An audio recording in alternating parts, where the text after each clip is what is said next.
Olá, está começando o Religare Conhecimento e Religião. Hoje eu converso com Nestor Figueiredo. Ele é doutor pelo Programa de Pós-Graduação em Ciências das Religiões da Universidade Federal da Paraíba. Nós vamos falar sobre teoria da religião. Bem-vindo ao Religare, Nestor. Olá. Procure pelo Religare Conhecimento e Religião no YouTube e nos desenvolvedores de podcast, como por exemplo o Spotify. O termo de busca é @Religare Conhecimento e Religião, tudo junto, sem acento. Inscreva-se em nossos canais, acompanhe, curta e compartilhe as nossas entrevistas. Nestor, para falar sobre teoria da religião, né, vamos começar a discutir sobre esse objeto a que se dedica a disciplina. E muito nesse debate começa pela questão da nomenclatura, esse termo religião, a que se refere especificamente? Então, a tese que é o objeto de nossa conversa aqui, ela se concentra exatamente sobre essa questão de religião, é o título, religião como objeto de ciência, né? Então, ela procura justamente trabalhar em cima desse objeto. O que é, para começar, religião? Essa é uma questão que vem desde a fundação da ciência da religião, o início ali, em 1870, institucional, né? Quando Max Müller profere, né, as preleções dele em 1870, e a partir dali ele já começa a trabalhar essa questão definicional. Afinal, o que é religião? Ou o que é esse objeto que estudamos? Que essa ciência quer trabalhar, quer estudar, quer investigar. Então, a tese, na verdade, ela faz um levantamento bem extenso, né, dessa questão, que começa lá no século XIX, atravessa o século XX até agora, chegar no século XXI, a gente continua debatendo essa questão central, uma questão metateórica central, que define a disciplina enquanto empreendimento científico. Sim. Então, a tese ela se concentra, sobretudo, nessa questão. Então, ela considera, por exemplo, linhas que defendem essa necessidade metodológica, né? Ou seja, precisamos ter uma definição cientificamente estabelecida. Tem uma linha dentro da própria disciplina que simplesmente diz que não precisa, que na verdade isso vai atrapalhar, e tem uma linha que admite em determinados contextos, que seria um relativismo definicional. A tese ela vai optar e vai defender a ideia de que sim, precisamos de uma definição para entender esse objeto sob investigação. Então, ela vai apresentar vários autores, né? Ela vai considerar isso também no período clássico da disciplina. Ela considera no período que eu chamo de fenomenológico, que seria uma terceira fase, e também considera no período cognitivo evolucionário, próprio da ciência cognitiva da religião. Então, ela faz um apanhado de 150 anos. Nesse sentido, ela acaba sendo bastante densa, apesar da amplitude, né? Ela consegue ser bastante densa nesse sentido. Então, excelente, é uma tese para ler e reler. Até para mim produzir, eu tenho que, periodicamente, voltar a esse texto, porque tem muitos autores, foi uma pesquisa extensa, demorou bastante, né? Mas chegamos a esse termo, né? Ou seja, basicamente ela defende que sim, precisamos partir de uma definição cientificamente estabelecida se queremos ser ciência, né? Então, é isso. Sobre esse radical da palavra religião, bem, nós vamos, primeiro quero dizer que a gente vai passar por esses aspectos todos que a sua tese investigou, mas queria começar discutindo sobre esse radical religio. Ele tem história, ele tem datação, ele tem impactos. Sim. Religio tem duas linhas, digamos assim, de interpretação do termo. Uma que é pré-cristã, em Cícero, né? No livro chamado A Natureza dos Deuses, ele já coloca essa linha etimológica. E depois, no século IV, tem Lactâncio, que é um autor cristão, que ele faz uma ressignificação desse termo. Então, no século XVIII, XIX, quando esse termo volta os autores começam a criticar a partir dessa acepção de Lactâncio, e não da de Cícero. Então, muitos dizem que é um termo moderno e que não serve para todas as culturas. No entanto, eles partem dessa acepção moderna, de fato, ressignificada por Lactâncio. Não a de Cícero, que é religio de relegere, de rever, de revisar, enquanto que religare é de unir novamente. Então, ele está muito atrelado ao conceito da principal religião do mundo, né, que é o cristianismo. Então, se confunde um pouco. Então, muitos autores criticam, na verdade, essa acepção cristã, e não o religio de Cícero, lá do século I a.C. Então, a essência da religião tem que fazer a defesa por esse termo a partir dessa questão, a partir dessa acepção original. E já naquela época, alguns autores da ciência da religião defendem que era considerado uma categoria analítica, já naquele tempo. Então, a crítica pós-moderna, pós-colonial, quando questiona esse termo, na verdade, ele está questionando a acepção moderna, mas não a acepção de Cícero de lá do século I. Essa, sim, já tinha essa propensão de categoria analítica. Você entende que não é propriamente, então, um problema utilizar a religião como categoria analítica, ainda que outras culturas propriamente não expressem esse sentido do religio como rever? Não, é outra questão que se coloca, né? Bom, em certas culturas nem existe esse nome, religio, não tinha esse nome. Apesar do termo ser latino e o Império Romano foi muito difundido, tanto que até na Rússia se mantém esse termo religio, né? E ali na Europa foi muito difundido, né? No alemão é Religionswissenschaft, o religion está lá. No entanto, em outras culturas, de fato, não tem esse termo, mas isso não é nenhum problema. O fato de não ter a palavra religião em outras culturas não elimina a realidade para a qual o termo aponta. Então, só precisa definir o termo religião, ou religião, no nosso caso. O que significa isso? Né? Aponta para que realidade empírica? E isso vai ter em qualquer cultura. Por exemplo, antes do termo da gravidade, por exemplo, quando se dá esse nome para essa força, nenhum ser vivo tinha dificuldade em aderir à Terra.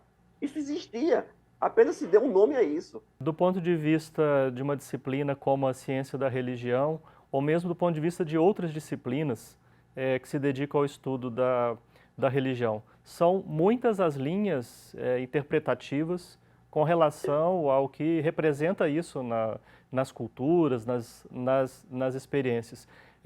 Como escolher um caminho? Se propõe isso, escolher um caminho preferencial para compreender religião, entre N possibilidades de compreender religião? Sim, a ideia, na verdade, quando eu fiz a tese, era justamente superar esse problema. Por que o termo religião, ou a ideia de religião, ela é questionada? Porque muitos autores dizem, olha, esse termo, essa definição, se pegar uma definição específica, ela não se aplica a outras culturas. E outras culturas, como você bem frisou, vai ter outro entendimento, tá? de religião.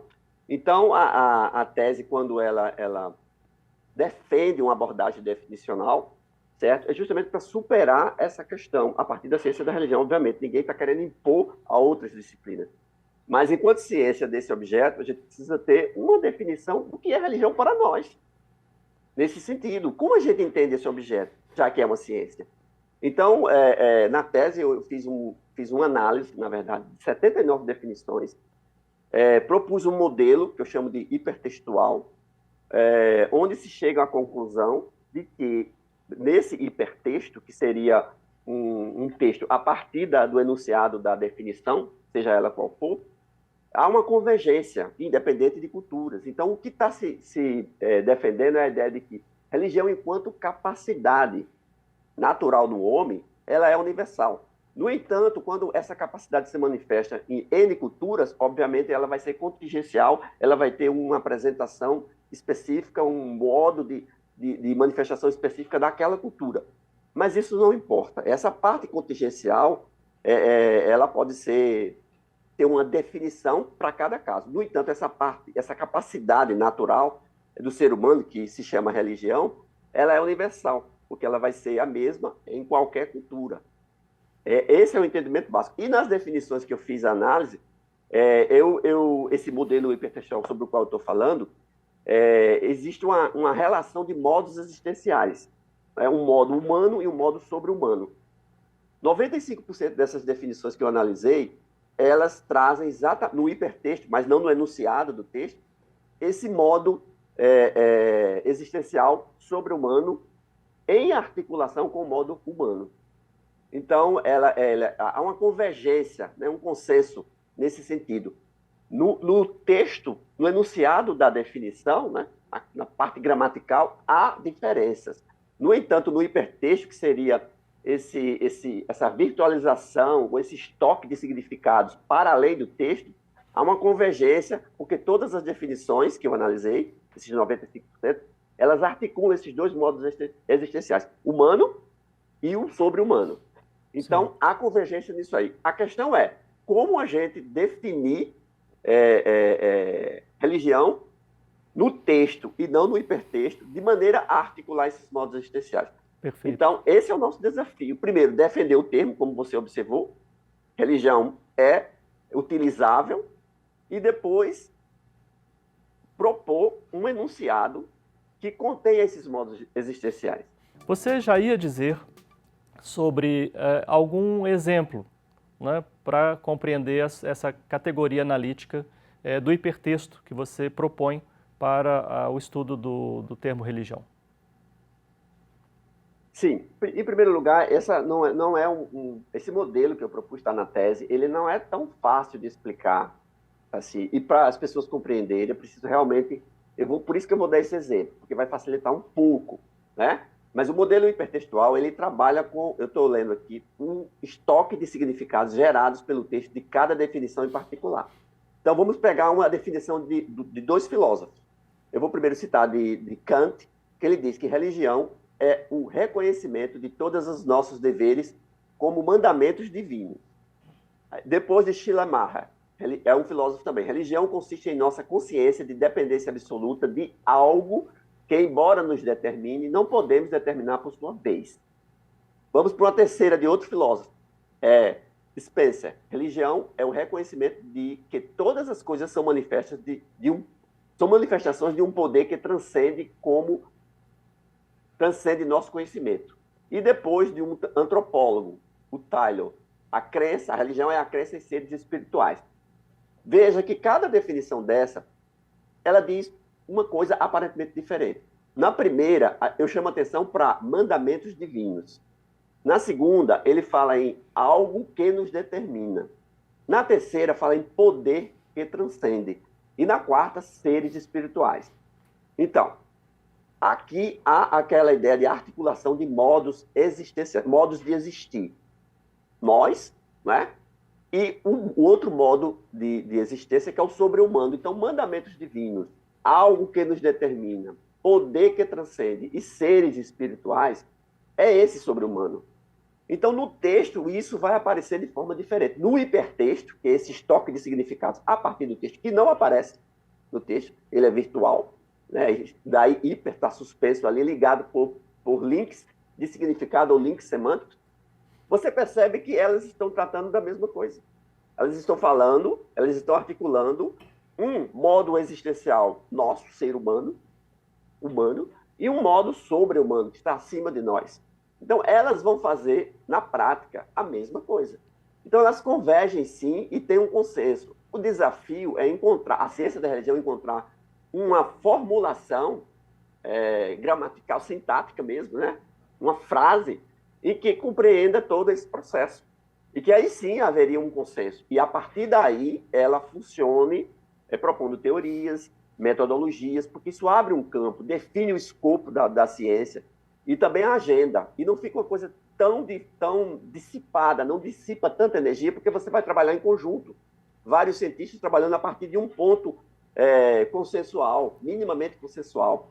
Só para terminar, Outra definição, essa de James Martineau, ele diz assim, esse é específico, crença em Deus eterno, em um Deus eterno, isto é, em uma mente e vontade divinas, governando o universo e mantendo relações morais com a humanidade. Veja, novamente, ele está articulando dois modos existenciais, só que está usando a palavra Deus.